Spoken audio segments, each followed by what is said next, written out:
On va la refaire. On va la refaire, ça va pas.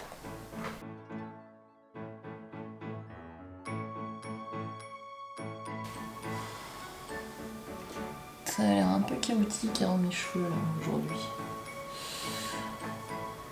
On va faire avec, vous avez l'habitude hein, de voir ma grosse touffe de cheveux n'importe comment. Salut YouTube, ici Mia alias Click Argentique. Aujourd'hui je vais vous présenter un test d'appareil photo. Pour les fêtes de fin d'année, je savais pas trop quel appareil emporter avec moi. Je voulais quelque chose d'assez léger, quelque chose qui n'avait pas trop de réglages et qui était assez basique.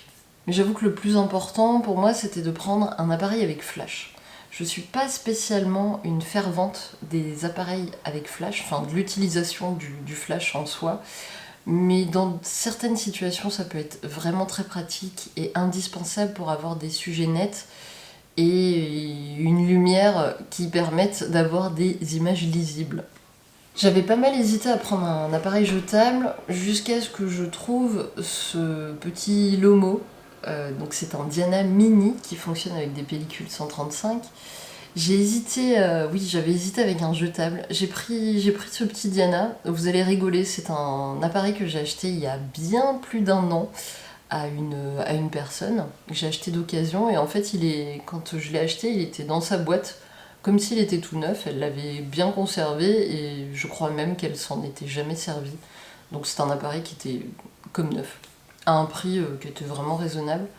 Donc je l'ai pris et je me suis dit que là, pour les fêtes de fin d'année, c'était enfin l'occasion de pouvoir l'utiliser. J'aurais pu l'utiliser bien avant. Mais bon, vous connaissez, je pense, les aléas du photographe qui a pas mal d'appareils photo et qui utilise toujours les mêmes. Je me suis lancée et je l'ai emmené avec moi donc pour les fêtes de fin d'année. C'était une bonne occasion de le sortir parce que comme je vous ai dit, je cherchais pas spécialement du qualitatif, je voulais juste quelque chose d'efficace et qui offre des images à peu près lisibles. Comme je vous l'ai dit, pour moi c'était important de prendre un appareil avec flash parce que je savais par avance que j'allais prendre essentiellement et voire uniquement des photos en intérieur. Dans ma famille, où ma mère vit, il y a très peu de lumière, enfin c'est assez peu lumineux en intérieur. Et donc je savais vraiment qu'il me fallait un flash à ce moment-là. C'est d'ailleurs pour ça que je vous ai dit que les flashs peuvent être importants, voire indispensables dans certaines situations. Même si je suis pas une grande fervente, j'ai opté pour le flash. L'appareil en lui-même, il a rien de compliqué. S'il y a un point négatif que je dois soulever dans cette vidéo, je dirais que c'est le rembobinage de l'appareil. Je l'ai trouvé vraiment difficile, peu pratique. Même avec des petites mains, pour moi c'était très difficile de rembobiner la pellicule. Voilà, si vous avez de grandes mains, vraiment oubliez cet appareil parce que ce sera pas pratique pour vous.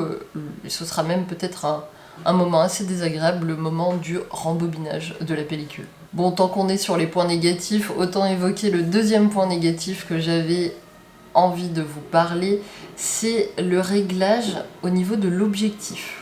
L'anneau à tourner, il est noir sur fond noir, ce qui n'est absolument pas pratique quand on veut choisir la distance désirée. Quand on veut régler la petite flèche sur la distance désirée, c'est vraiment pas pratique du tout. Il y a un troisième point négatif que j'évoquerai sur cet appareil, je vous le dirai un petit peu plus tard dans la vidéo. 2 ouvertures sont disponibles sur cet appareil. Il y a une petite ouverture pour les beaux jours et une plus grande ouverture pour les jours qui sont un peu plus sombres, un peu plus gris.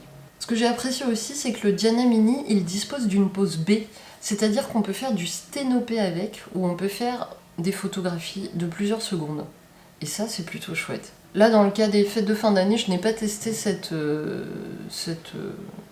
réglage-là, mais je sais que parfois j'aime bien faire des tests avec. Un point positif avec le Diana Mini, c'est qu'il est possible de réaliser des demi-formats, c'est-à-dire du 24 par 17 mm, ce qui est plutôt assez sympa.